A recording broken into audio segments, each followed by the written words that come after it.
Eh ben, bonjour à toutes et tous, bienvenue dans les aventurières et aventuriers de la bio. Aujourd'hui, on va parler de l'aventure de Bioéquitable en France, qui est un label un label équitable dédié aux produits français. Je suis avec Vincent Rousselet, le directeur du label. Bienvenue. Je te redis bonjour, mais on a déjà parlé avant. Bonjour. Voilà. Est-ce que tu peux nous raconter un peu l'émergence de ce label, d'où ça vient, et puis après peut-être tu peux mixer dedans aussi d'où tu viens, pourquoi est-ce que c'est toi qui anime en fait ce label actuellement. Ouais. Voilà. Pourquoi Bioéquitable en France et pourquoi toi? Écoute, le label, il est porté par une association qui est jeune, puisqu'elle est née en mai 2020. Mais en même temps, l'approche de commerce équitable et bioéquitable en France puise ses sources dans une histoire finalement ancienne.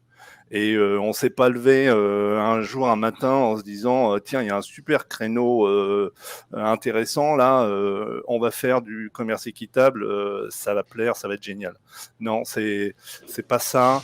Pour nous, le commerce équitable, d'abord c'est une approche globale et puis c'est une construction de long terme.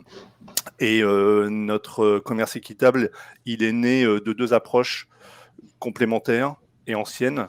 La première approche, c'est la démarche ensemble de Biocop, qui est née en 2001, en particulier avec le lait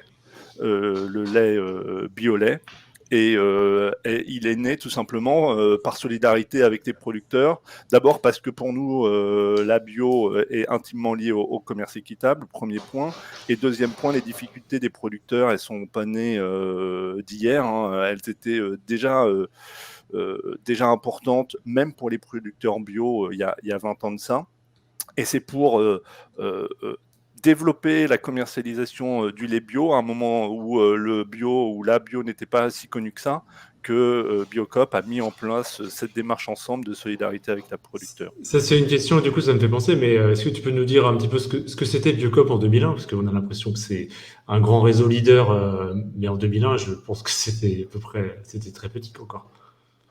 Oui, en 2001, Biocop, c'était 3 plateformes de distribution, c'était 120 magasins, je crois. C'était une association, c'était un réseau d'acteurs, d'outils et de groupements de producteurs déjà, parce que dans le sud-est, c'est Soleil Biopaís et dans le sud-ouest, Capso, qui sont des groupements de producteurs qui ont fait émerger le réseau Biocop. Donc Donc c'était quasiment l'histoire, elle 5 est ou là. 6 fois plus petit que maintenant, quoi. C'est ça qu'il faut avoir qu'il faut avoir en tête, quoi, Ouais, au niveau complètement. nombre de personnes, au niveau chiffre d'affaires, au niveau.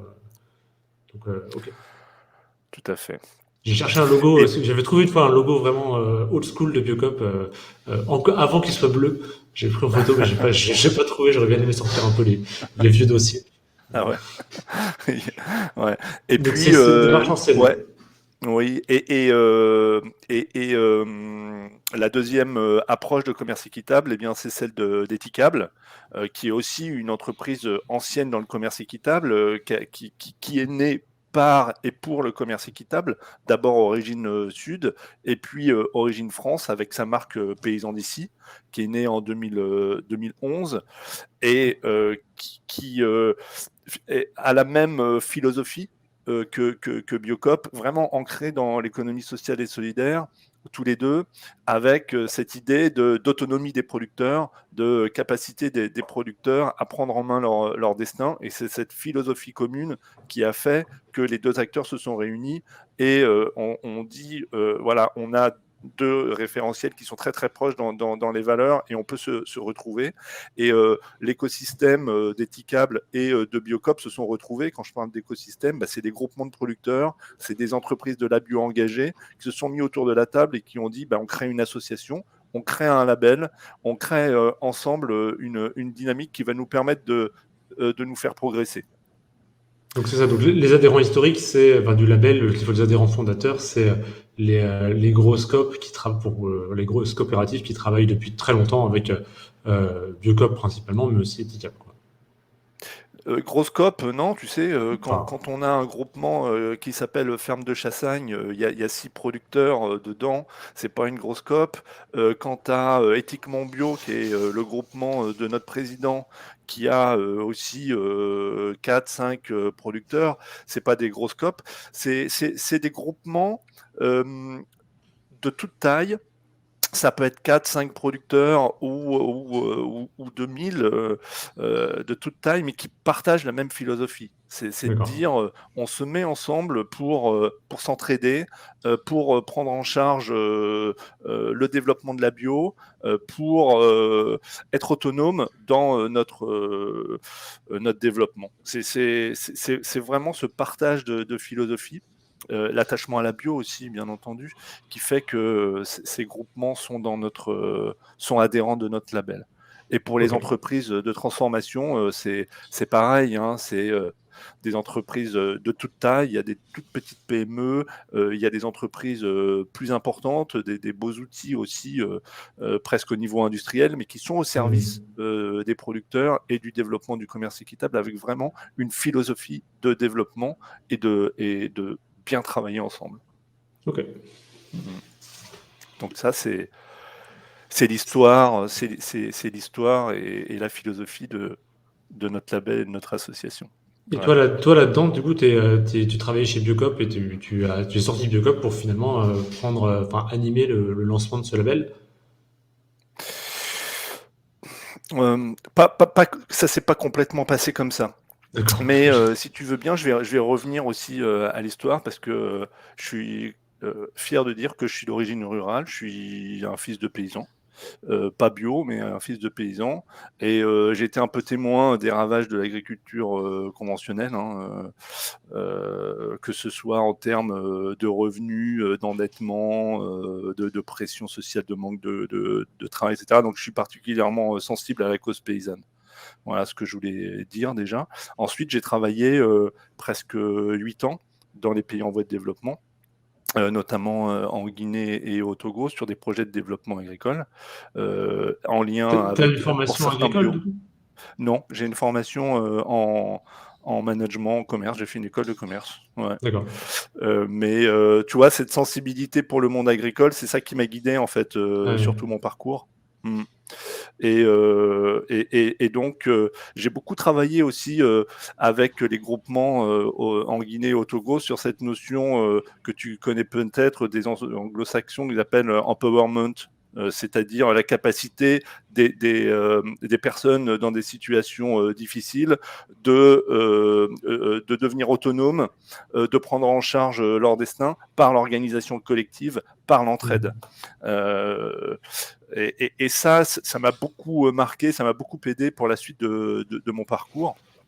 Et donc, ce travail que j'ai mené avec des groupements de producteurs en Guinée au Togo, et ben, j'avais envie de voir ce qui était possible de faire en France. C'est comme ça que j'ai rencontré Biocop et que je suis rentré dans les achats chez Biocop en 2001. Donc, en 8 ans de travail en tant que responsable achat, bah, j'ai développé des filières ensemble. Justement, c'est pour ça que je peux en parler un petit peu, que ce soit avec Biolay ou avec des groupements céréaliers sur des petits déjeuners à la marque ensemble que j'ai développé avec un certain nombre de partenaires de Biocop. Et puis sur des projets aussi de commerce équitable origine pays du Sud, sur les fruits secs, sur le quinoa, sur un certain nombre de projets comme ça menés par Biocop. Et puis après les achats, j'ai passé un master en RSE, en responsabilité sociétale de l'entreprise, qui était un peu nouveau à l'époque. J'étais amené à ça par la notion d'achat durable. Ouais. C'est cette notion d'achat durable qui m'ont amené vers la RSE. Et en suivant cette formation en RSE, eh ben, j'ai commencé à piloter l'élaboration de la stratégie de Biocop. Et la première stratégie de Biocop qui a été adoptée en congrès en 2008. Et à la suite de ça, eh bien, je suis devenu secrétaire général, c'est-à-dire que j'ai pris en main l'organisation de la coopérative. Et ce qui m'a vraiment motivé, c'est l'organisation démocratique de la coopérative et d'en faire une coopérative multipartie prenante, ce qui est le cas aujourd'hui, puisqu'on a à la fois des magasins, des groupements de producteurs, des salariés, quelques assos de consommateurs qui sont dans la coopérative Biocoop. Et c'était vraiment important pour moi de travailler sur le dialogue entre ces différentes parties prenantes dont les intérêts peuvent être opposés à certains moments, et on s'ennuie jamais chez Biocoop parce qu'il y a toujours des dialogues qui peuvent être tendus, mais au final, tout le monde en sort enrichi et On plus s'ennuie fort. jamais dans les coopératives en général, je crois. En général, voilà. C'est un concept. Ouais, voilà. Et ensuite, pendant 2 ans et quelques, je me suis occupé spécifiquement de la stratégie et de la prospective chez Biocoop. Ok. Voilà. Ouais. Et cette C'est approche pas Biocoop coopérative, qui a d'ailleurs, pris la. elle se retrouve pas mal dans le label. Enfin, il y a une teinte, on va dire, au niveau des fondateurs et au niveau de pas mal de membres du conseil d'administration qui sont pas mal de gens issus du monde coopératif, d'entreprises issues du monde coopératif qui sont animateurs de ce label. Enfin, ou alors peut-être, corrige-moi si je me Non, trompe. bah, non, mais complètement, si tu veux, les valeurs coopératives, elles sont vraiment au fondement de notre label. C'est tout à fait, et très, très fortement porté par l'ensemble des membres, des adhérents. Ouais, tout à fait. Ok. Mm. Et en Et donc, fait, du voilà, coup, j'ai voilà, quitté Biocoop ensemble. parce qu'à un moment donné, il y a eu pas mal de changements chez Biocoop. Et puis moi, je pense que j'avais fait le tour aussi après presque 20 ans. Donc, j'ai eu envie de faire autre chose. Et puis, eh ben, on m'a parlé du besoin d'avoir un directeur pour Bioéquitable en France. J'ai postulé et j'ai été pris. Et pour moi, c'était vraiment l'occasion de revenir sur ce que j'avais fait avant Biocoop, les motivations qui m'avaient fait rentrer chez Biocoop. J'ai vraiment retrouvé le sens premier de mon engagement professionnel et personnel aussi d'ailleurs, en venant chez Bioéquitable en France. Donc j'avais l'impression de boucler la boucle quelque part. Et voilà, je suis très heureux d'œuvrer pour le développement de ce label.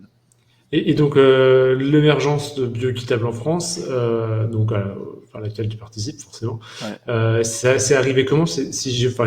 En gros, moi, mon idée qu'on m'a dit, ou que j'ai vu, c'est que le référentiel équitable Biocoop ensemble arrivait à un moment où fallait changer d'échelle ou changer de fonctionnement pour pouvoir avoir un label équitable externe ou quelque chose comme ça. Il y avait une question de réglementation. Oui, complètement, complètement. C'est-à-dire que il fallait passer d'une démarche d'entreprise à une démarche réellement de commerce équitable, indépendante, autonome, à travers la création de cette association.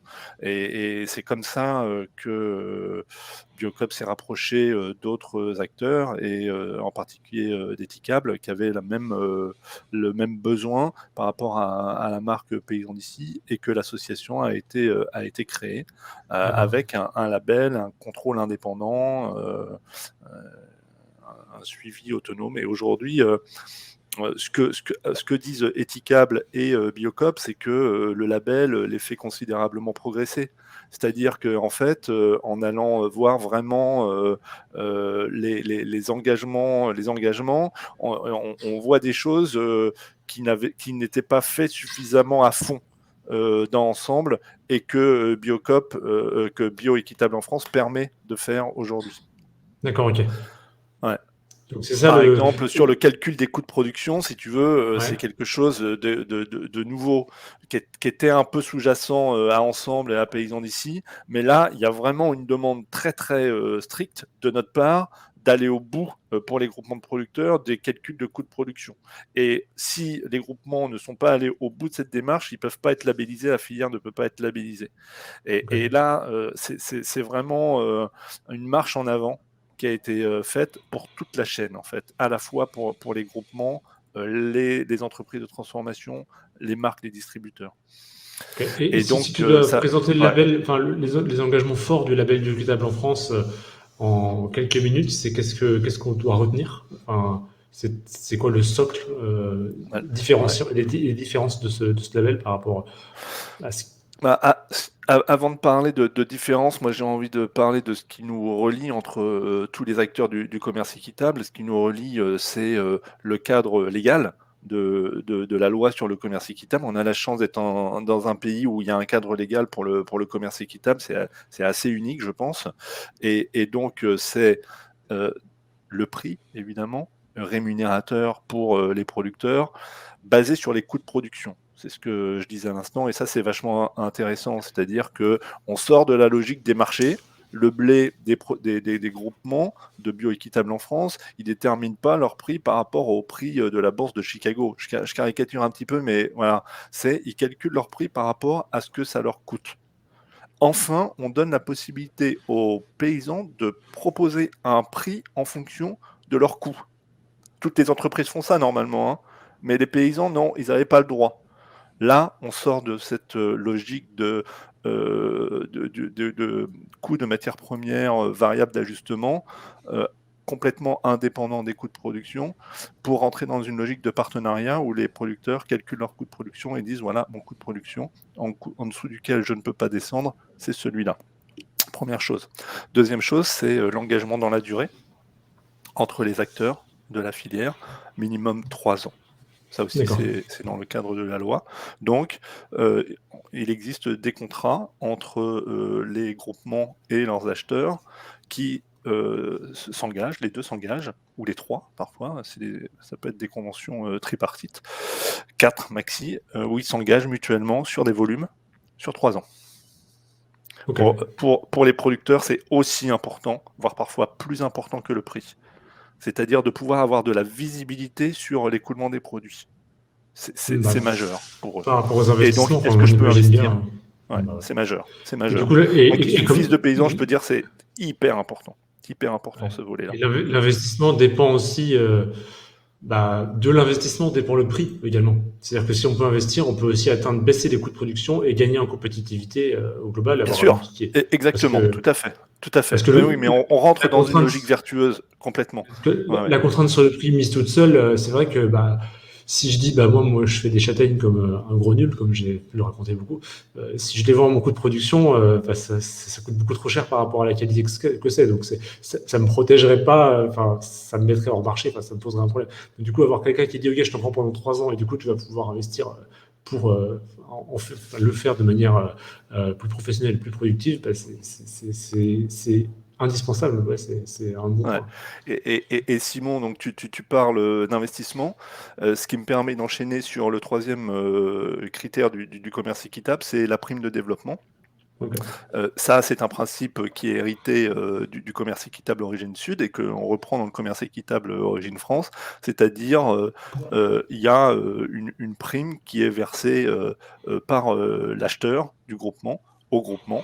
Chez nous, c'est 1%. 1% minimum des ventes du groupement à son client pour investir dans le groupement, dans la formation des membres, dans l'itinéraire technique, dans le développement du groupement, la recherche, etc. Et donc là, on est effectivement dans une logique, dans un cercle vertueux qui permet au groupement d'investir. Et ça permet aussi le développement de la bio. Donc ça, c'est le troisième principe. Le quatrième principe, c'est le contrôle externe. Hein. Ces engagements-là sont contrôlés par un organisme tiers, indépendant, et c'est le cas chez nous. Et ça permet aussi considérablement de progresser et d'avoir un regard extérieur et de progresser. Et enfin, le principe de transparence vis-à-vis des consommateurs, qui là aussi est un principe hérité du commerce équitable Origine Sud. Enfin, tous ces principes d'ailleurs sont hérités du commerce équitable Origine Sud. Et puis la loi climat a rajouté, mais c'était déjà un petit peu sous-jacent, mais un engagement agroécologique dans le commerce équitable. Donc agroécologie et commerce équitable sont liés dans la loi. Et chez nous, pour embrayer sur la partie un peu spécificité de notre label, cette partie-là est très forte, l'agroécologie. Et donc on demande au groupement de s'engager dans des démarches agroécologiques qui vont au-delà du cahier des charges bio. Alors par exemple, c'est de séquestrer du carbone, c'est d'avoir des pratiques qui permettent plus de biodiversité, plus de... Complètement. Alors, globalement, si tu veux, notre référentiel, notre cahier des charges, il encourage, il fait la promotion d'un modèle agricole, qui est un modèle paysan, familial. Et donc, il faut imaginer ce que ça peut être une ferme paysanne, c'est une ferme polyculture élevage, hein, donc c'est un peu de culture, un peu d'élevage, une complémentarité entre la culture et l'élevage. Les cultures nourrissent autant que possible les animaux sur la ferme, les animaux fertilisent les sols. Il y a cette notion d'autonomie de la ferme. On encourage les producteurs à replanter des haies, à avoir des races adaptées à leur territoire, à leur système, à avoir des variétés anciennes, à recreuser des mares, à mettre en place globalement des mesures qui revalorisent leur territoire et leur exploitation. Et ce qu'il faut comprendre, enfin, beaucoup de gens qui regardent cette vidéo n'ont pas ton expérience agricole, c'est que alors, j'en ai une toute petite, donc je vais en parler un tout petit peu, mais enfin, dans le monde conventionnel, qui va représenter 90 à 95% de l'agriculture actuellement en France, si je ne me trompe pas, on est sur, en gros, pour pouvoir gagner sa vie avec son métier d'agriculteur, on suit des procédés techniques assez classiques. Je pense en vache laitière, bon, voilà, faut une race particulière qui va être une des plus productives, faut des tables, des machines à traire par exemple, une production de maïs selon des critères très précis. Et là, on peut commencer. Là, on est accompagné déjà par les institutions conventionnelles et on est subventionné. Et là, on peut commencer à espérer gagner sa vie et voilà, rembourser, capitaliser dans sa ferme. Ça dépend et difficilement pour beaucoup d'entre eux, malheureusement, complètement. Ouais. Et ceux qui, on va dire, moi, c'est des feedbacks que j'ai, c'est très partiel. Mais en gros, quelqu'un qui travaille bien, qui a eu les bons investissements au bon moment, qui a fait des bons choix, voilà, peut avoir une exploitation très productive sur 100 vaches. C'est à peu près, en lait, c'est à peu près ça le plateau. Et peut, voilà, ceux qui faut un peu de chance et des compétences et on peut s'en tirer. Mais ça demande vraiment d'aller vers un modèle qui a quand même une productivité assez forte et qui est quand même plutôt dans les standards industriels. Et là, vous, c'est pas ça que vous favorisez. Et du coup, si on va sur une exploitation bioéquitable en France, qui fait partie d'un groupement qui est labellisé bioéquitable en France, on verra pas la même chose que si on va dans une exploitation conventionnelle, même raisonnée. Il y a des gens qui font plus ou moins attention quand même dans l'agriculture conventionnelle. On verra pas la même chose. Concrètement, ce sera pas les mêmes. Exactement. Et ce que j'aimerais de plus en plus, c'est inviter des consommateurs et des partenaires, tous, y compris d'ailleurs toi, Simon, ou d'autres personnes d'Aventure Bio, à venir visiter les fermes de nos groupements, de nos adhérents, et de voir effectivement ce que c'est qu'une ferme paysanne par rapport à des fermes effectivement conventionnelles. Il faut quand même dire que dans le conventionnel, le revenu agricole, il baisse d'année en année. Ça, c'est les stats de l'INSEE sont très clairs là-dessus. 15% en 10 ans, c'est quand même énorme. On est dans une course à la productivité. Et cette course à la productivité, eh bien, elle entraîne la diminution, la concentration des fermes. Et on est sur ce mouvement de concentration avec des fermes qui sont de plus en plus importantes, mais qui ne permettent pas de préserver un revenu décent et surtout qui ont des impacts à la fois sur la santé des producteurs et sur l'environnement. Parce que pour avoir des fermes de grande taille, eh bien, on arrache encore les haies, les mares sont gênantes, et puis on met des produits pesticides à tout va. Enfin là, je ne vais pas refaire ce qui est très très connu sur la consommation de c'est le modèle en fait un peu. Alors il y aura des gens qui vont regarder qui sont plutôt du monde de l'entreprise, mais on va dire que c'est un monde, le monde agricole devient un monde avec une intensité capitalistique assez forte. Donc plus vous êtes gros, plus vous pouvez avoir une grosse ferme, plus vous avez moyen d'emprunter de l'argent, de financer l'achat d'une ferme à côté. Et il y a un autre point, c'est qu'il y a beaucoup d'agriculteurs qui partent en retraite. Donc du coup, il y a des fermes à vendre. Et des fermes et du coup, voilà, il y a cette extension qui se fait assez naturellement. Et ça dépend des cultures, mais on peut avoir des...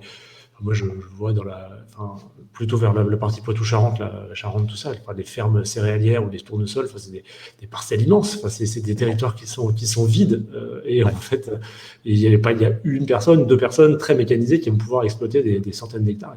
Voilà, on est parti sur un modèle complètement agro-industriel, sur une fuite en avant au rendement, à la productivité, qui nous emmène dans le mur, hein, en termes social et écologiques. Donc, nous, c'est pas ça qu'on veut. Et ce qu'on cherche, c'est promouvoir un autre modèle agricole. Voilà, c'est ça le sens de notre label. C'est promouvoir un modèle agricole bio-paysan. Et c'est possible, hein, parce que encore une fois, dans les fermes de nos groupements, c'est ça qu'on voit, et ça marche. Ça marche. Pour te dire, j'étais chez Biocentre Loire, qui est un groupement membre de Bioéquitable en France, producteurs de fruits et légumes, et qui nous faisaient visiter leurs exploitations sur ce modèle polyculture élevage. Et ils nous disaient, maintenant, grâce au label, on arrive à écouler nos produits à des prix qui nous permettent de faire vivre ce modèle paysan. Et les agriculteurs d'à côté viennent nous voir, nous posent des questions pour nous dire, mais comment vous avez fait? Il commence à devenir un modèle pour les agriculteurs voisins qui sont en conventionnel. Alors qu'avant, ils étaient regardés de haut, hein, au départ, ils étaient considérés comme des babacools complètement rêveurs. Voilà. Là, maintenant, le modèle, il est réellement crédible. Et c'est ça aussi qu'on apporte, c'est la crédibilité du modèle. Et on n'est pas sur... on est plutôt sur des jeunes agriculteurs qui souvent ont eu une expérience professionnelle antérieure et qui choisissent de revenir à la terre, ou dont les parents sont agriculteurs et qui reviennent sur l'exploitation de leurs parents pour la transformer, pour la moderniser, la convertir en bio, parce qu'ils savent que d'abord ils croient en ce qu'ils font, ils mettent du sens dans leur métier, et parce que le modèle il est viable. Et c'est ça aussi qu'on leur apporte. Et moi, je voudrais donner enfin, pour les gens qui regardent, qui sont plutôt des gens du monde de l'entreprise, des jeunes start-upers, machin, dont je fais partie. Hein, donc voilà, il faut vraiment avoir en tête que l'agriculture, enfin, déjà le fait de pouvoir faire émerger un modèle en agriculture, ça prend des années. C'est pas, on innove, 6 mois après, le marché dit, ok, c'est super, on y va, on peut lever des fonds, on investit, on avance. C'est des risques hyper importants. Et surtout, ça prend des années à valider parce que avant de savoir si ce qu'on fait, ça a un impact sur le sol, il faut malheureusement, heureusement, des années pour prouver que le modèle est viable et rentable. Quand on passe une saison, la prochaine étape, la prochaine échéance, c'est dans un an. Vraiment, les échéances sont très éloignées. Et du coup, les gens qui font ces investissements-là, faut vraiment leur tirer vraiment essayer de les soutenir parce que c'est énormément de risques. C'est-à-dire que vous êtes agriculteur, vous partez sur une nouvelle culture, vous pouvez faire zéro. Hein. Vous pouvez vraiment, manger votre chapeau sur une nouvelle culture, donc une nouvelle pratique agronomique. C'est un vrai risque. C'est pour ça que les agriculteurs conventionnels mettent beaucoup de temps et regardent très précisément parce que on peut pas, ils peuvent pas essayer bio et voir ce que ça donne. C'est changer complètement leur façon de travailler.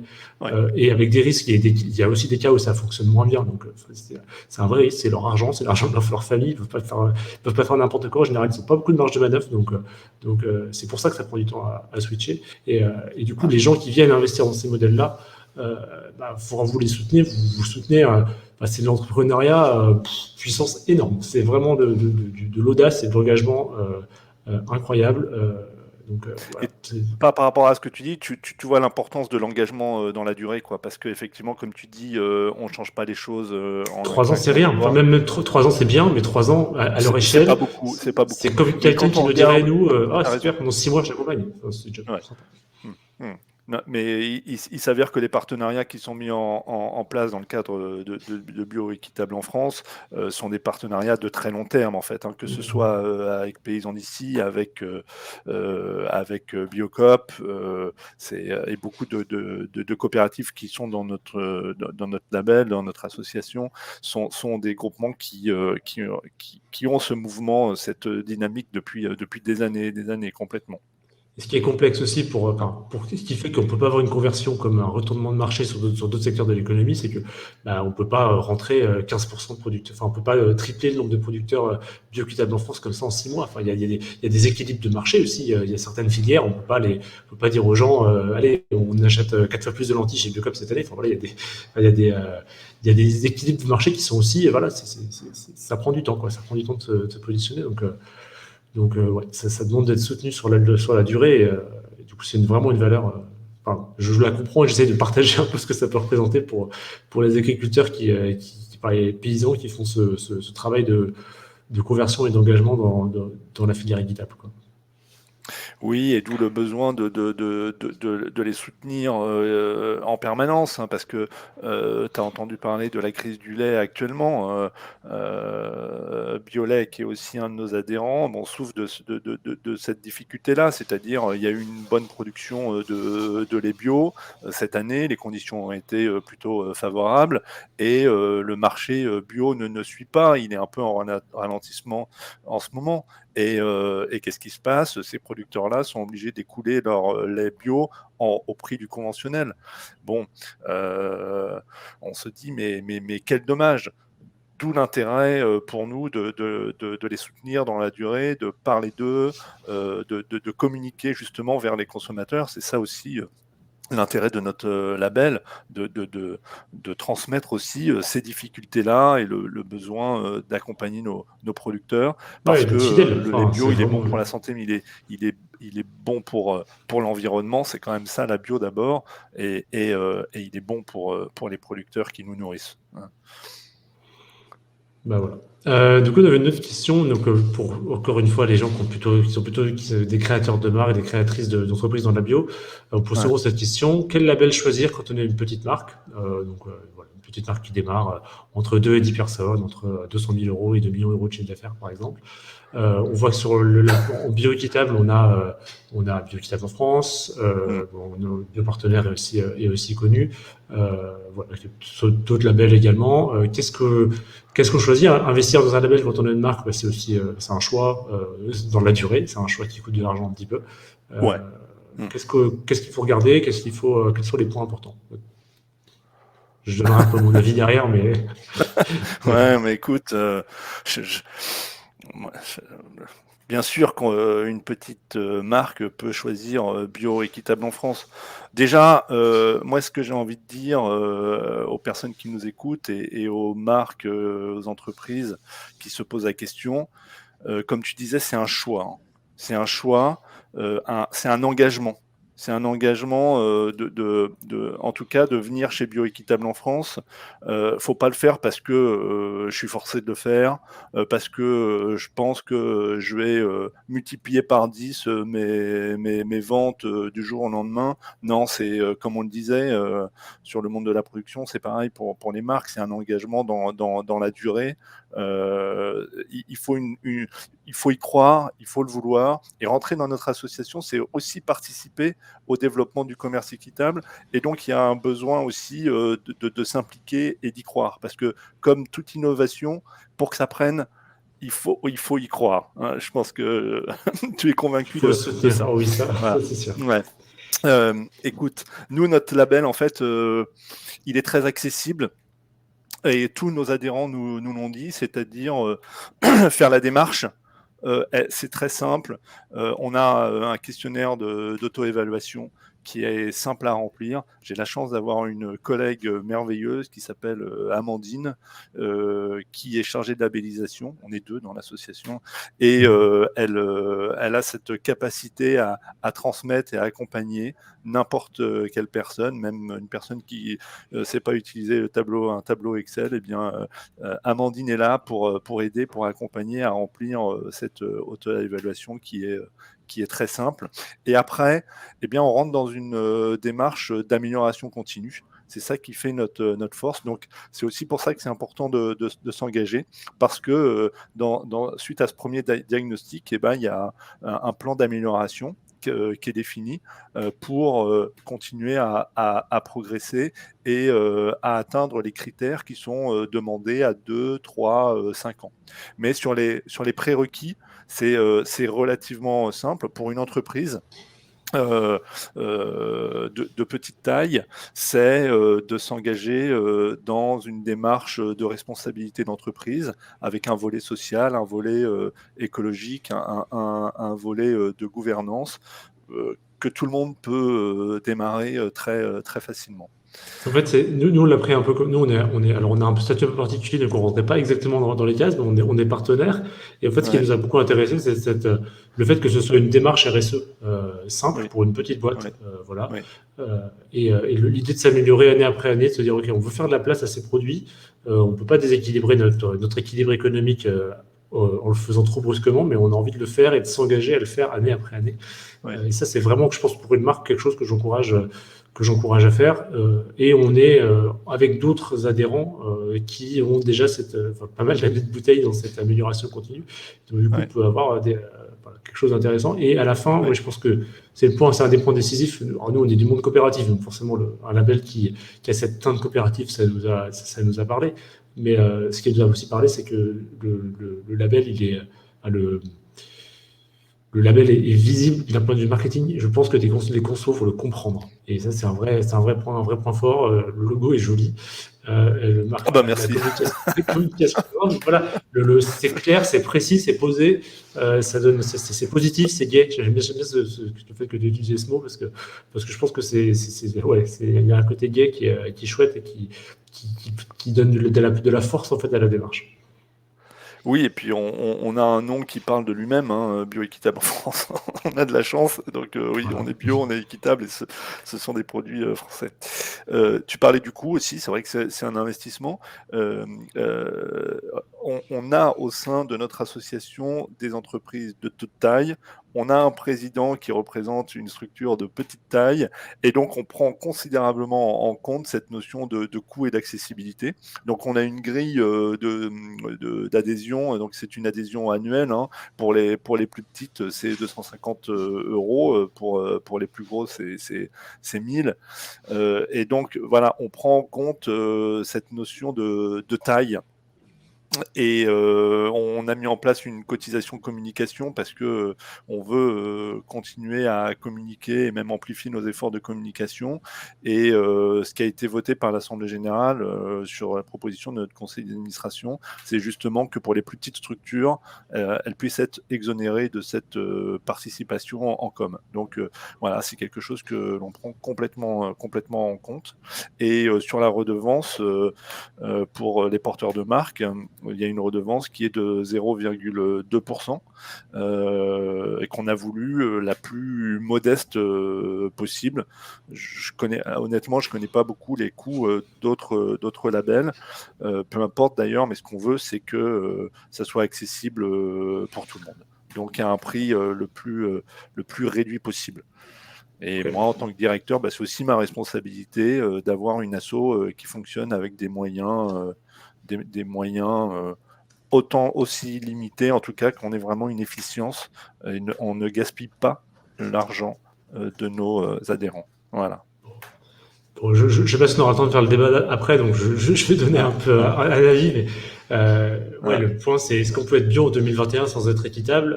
Bon, voilà, vous avez compris ma réponse, c'est que c'est en tout cas quelque chose qu'il faut regarder. Et, on peut pas dire comme ça je suis équitable. Ok.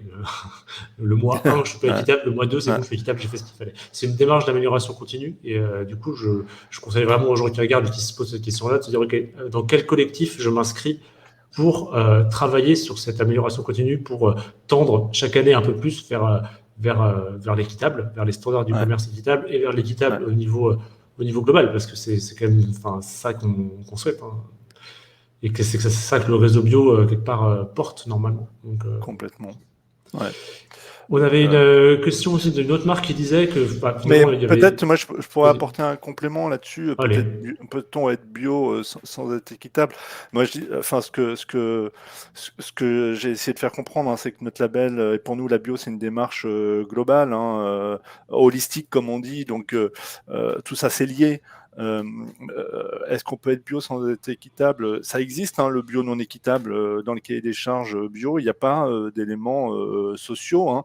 La bio importée d'Almeria, je pense que beaucoup de personnes connaissent. Hein, c'est des En Espagne, tomates. du coup, c'est ça? Ouais. Hein, En Espagne, pour ceux qui ne sont pas hyper Voilà, en calés en Espagne, dans le géographie. sud de l'Espagne, des tomates qui sont cultivées sous serre avec une main-d'œuvre qui vient du Maroc ou même d'Amérique du Sud et qui vivent dans des conditions lamentables. Ça existe. En France, on a quand même aussi la question des travailleurs détachés. Il y a eu quelques scandales sur les travailleurs détachés qui sont souvent Travailleurs utilisés. détachés, c'est des personnes qui arrivent, qui sont d'autres pays et qui viennent vraiment pour travailler pour les récoltes, en fait. Voilà, ce sont des travailleurs censés être des travailleurs européens, mais on a vu des sociétés de travail temporaire qui faisaient venir des Sud-Américains via l'Espagne, voilà, dans des conditions sociales lamentables. Euh, donc c'est ce que le commerce. Et puis on a aussi des bio dans la bio des producteurs qui ne vivent pas de leur métier, hein, voilà. Donc, ce qu'on veut, c'est une bio qui intègre tous ces aspects-là, à la fois la rémunération du producteur, une rémunération correcte des salariés, éviter les abus que l'on peut connaître, en gros éviter les dérives du modèle conventionnel. Voilà. Et Et le porter ça commerce jusqu'aux équitable, consommateurs, pour que les consommatrices et consommateurs sachent qu'ils s'inscrivent et qu'ils soutiennent en fait cette façon de faire en fait. complètement. Un modèle, hein, un modèle agricole, un modèle d'échange, un modèle de filière, de construction de filière, et au final, c'est un modèle de société, hein. Voilà. Ok. Mm. Et ben voilà, acheter des produits équitables des labels qu'on a cités. Attention, attention, là où il y a quelques labels qui sont un peu moins disants. Après, il y a des contraintes de prix, donc voilà, s'ils arrivent à sortir des produits moins chers aussi. Mais ouais, c'est un vrai point. Donc il y a une question qui m'est posée parfois par les marques, c'est est-ce que il y a des possibilités d'avoir des référentiels communs avec d'autres labels, on va dire parmi ceux qui sont exigeants, on parlait de biopartenaires, mais est-ce que c'est des choses qui vont être qui sont en réflexion, de se dire ok, est-ce qu'on pourrait se mettre d'accord pour moins que les jeunes marques puissent dire ok, je peux je vais pas multiplier les audits en quelque sorte. Ouais. Ouais, ouais. Et ça nous est beaucoup demandé et on est tout à fait à l'écoute de ça. Ce qui fait qu'on s'est rapproché de biopartenaires pour trouver des équivalences d'audit. Donc Pour ceux c'est qui acté. connaissent, enfin, je vais faire un petit cours d'histoire de la bio, je vais faire un peu, je sais pas si j'ai Ouais. ça. Et donc le Mm. partenaire, c'est porté par pas mal de boîtes fournisseurs plutôt de la bio, historiques, donc des gens chez Equibio, chez Beldon, Arcadie, je crois ils sont aussi, Ouais. Kaoka, qui était un des Ouais. fondateurs. Donc voilà, Ouais. plutôt dans la partie sud-est, si on peut faire un peu de géographie. Mais des gens qui se connaissent depuis longtemps et qui travaillent en bio et qui sont des marques pionnières de la bio hein, depuis longtemps et qui Oui. avaient fait émerger cette proposition-là. Mm. Que vous Ouais. connaissez très bien aussi. Enfin, je veux dire, c'est le même secteur, on se connaît très Bien bien. sûr, bien sûr, bien sûr, on est très proches. On a des différences, mais on a beaucoup de proximité. Et, cette équivalence d'audit que l'on a acté pour les entreprises. Et puis on se parle, hein, on se parle beaucoup au sein du collectif Commerce Équitable France. On travaille ensemble actuellement sur le processus de reconnaissance des labels, puisque d'ici 2023, heureusement, la loi climat prévoit que les entreprises qui se réclament équitables, dont les produits se réclament équitables, devront avoir un label hein, sur les Hmm. produits, et ces labels seront reconnus officiellement. Et donc, c'est un organe qui s'appelle la plateforme RSE qui va faire ce travail de reconnaissance. Et donc, au sein du collectif, on travaille avec la plateforme RSE pour que les critères soient déjà conformes à la loi et qu'ils soient rigoureux et éviter des démarches qui se veulent équitables et qui n'en ont que le nom. Ça, en vérité, ça paraît un débat d'arrière-garde parfois, mais en vérité, c'est vraiment une clé parce que La meilleure façon de bien vendre un produit, c'est de garder un prix bas, donc des conditions d'achat, on va dire, moins disantes et pas forcément, enfin, on va pas chercher de la matière où il y a des garanties, donc on va chercher des trucs qui sont pas équitables, ou un tout petit peu équitable, on met un beau logo qui fait croire que c'est un peu comme équitable parce que on a fait ci, on a fait ça et on monte en épingle un engagement parmi d'autres, mais on est assez faible sur les autres et du coup on arrive à avoir un produit qui, le consommateur, il se dit ok c'est équitable, c'est pas cher, j'adore, je le soutiens, je suis hyper content. Et en fait, on joue sur une sorte de dissonance cognitive où en fait, on lui résout son problème de se dire, il a cette petite culpabilité de se dire, j'achète un produit qui n'est pas terrible. Je lui dis, oh, regarde, si, il y a ça. Voilà, on lui propose juste un petit palliatif, quoi, pour se dire, tiens, j'achète un produit équitable et en plus, il n'est pas cher. Donc, c'est bon. Exactement, exactement. Donc, c'est pour ça qu'on est, enfin, voilà, en tant que consommateur, on peut pas toujours faire ce choix de soutenir, on peut pas soutenir tout. Voilà, on a des contraintes aussi, on comprend bien. Mais en tout cas, c'est important en tant que marque, en tant qu'entreprise, de savoir auprès de quoi on s'engage et avec quelle sincérité on s'engage. Je pense que il y a voilà, les labels du réseau bio équitable sont des labels qui sont portés sincèrement et c'est intéressant de les regarder et de comprendre ce que ça implique. Et voilà, et on n'est pas obligé de consommer tout en équitable. On achète un jour un produit équitable parce que il nous fait plaisir, et puis le lendemain on en achètera un deuxième, et puis un troisième, et puis tout ça, voilà, va faire que progressivement on va changer de mode de consommation, de nos achats, et puis progressivement ce sera complètement ancré dans nos modes de consommation. C'est pareil, c'est des évolutions qui se font dans la durée. On ne peut pas changer nos modes de consommation et habitudes d'achat comme ça du jour au lendemain. Mais comme dit un bouquin, ça commence par moi et ça commence par des petites choses. Mm. J'ai deux questions pour finir qui nous ont été posées sur le post LinkedIn. Il y avait une question de Sauveur Fernandez que j'espère que vous lisez les articles dans Biolinéaire. Pourquoi est-ce que vous avez fait un label commun GMS et Réseau Spé? Enfin, parce qu'en gros, le label Bioéquitable en France peut être présent sur des produits qui sont en grande distribution et aussi des produits qui sont dans le réseau spécialisé bio. C'est un choix dès le début, c'est une volonté. Ah oui, c'est un choix assumé parce que les produits éthicables, les produits paysans d'ici sont présents en GMS, sont présents dans tous les circuits. Il y a des bonnes volontés partout. Et quand je vois la qualité des produits et l'engagement de Éthicable, je me dis, il n'y a pas de question. C'est une évidence. Donc, c'est pas parce que ce sont des produits qui sont distribués en grande distribution qui portent pas haut et fort les valeurs du commerce équitable. C'est ça qui est important. Alors je veux bien, c'est un positionnement commercial peut-être, mais il ne faut pas oublier non plus l'impact du commerce équitable pour l'amélioration du revenu des producteurs, pour la défense de l'environnement, de la biodiversité, pour la défense d'un modèle. Voilà. Et c'est ça qui a prévalu dans les choix qui ont été faits, de diffuser largement ce label. Ça donne du poids au label aussi. Hein. Enfin, c'est En quelque termes de chose que visibilité, c'est bien vrai. sûr. Mm. Et plus il est vu, plus c'est puissant. Donc, c'est sûr que enfin, le but, c'est d'embarquer les consommateurs au bout de la chaîne dans la démarche. Et à un moment, enfin, les consommateurs sont partout. Les consommateurs des réseaux bio vont aussi en grande distribution pour l'immense majorité d'entre eux. Donc, on doit permettre aux consommateurs facilement de soutenir la démarche en trouvant les produits labellisés. Je pense que en tout cas, ça se tient. Il y aura des avis divergents. Et après, on avait une Oui, autre bien sûr. question. Est-ce qu'on peut être équitable sans être bio? Question, question aussi voilà, qui se pose. Oui. C'est pas votre choix, du coup. Bah non, c'est Je pas sais pas notre choix, tu l'as compris, puisque nous, on est dans une démarche globale.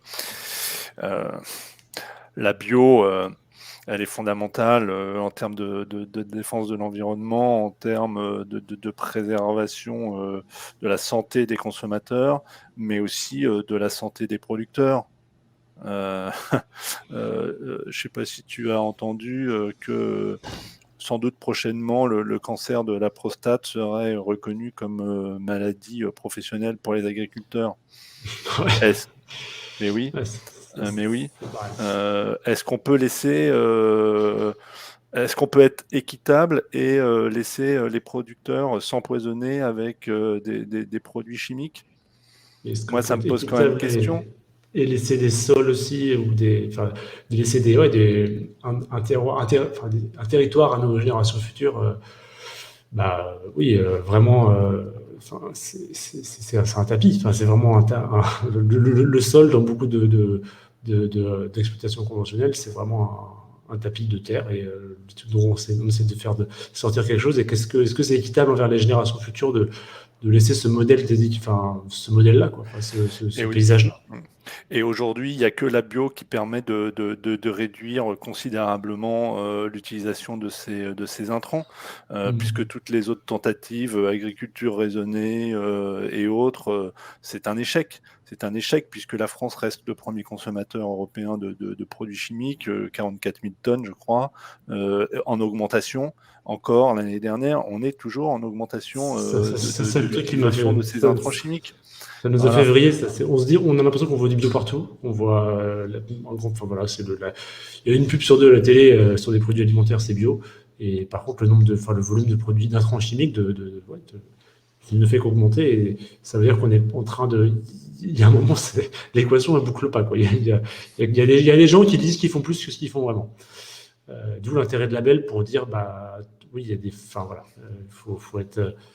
Il faut des instances externes qui confirment vraiment que telle ou telle exploitation se passe complètement des intrants chimiques, quoi. Et il ne faut pas mettre en accusation les agriculteurs, c'est pas du tout notre position.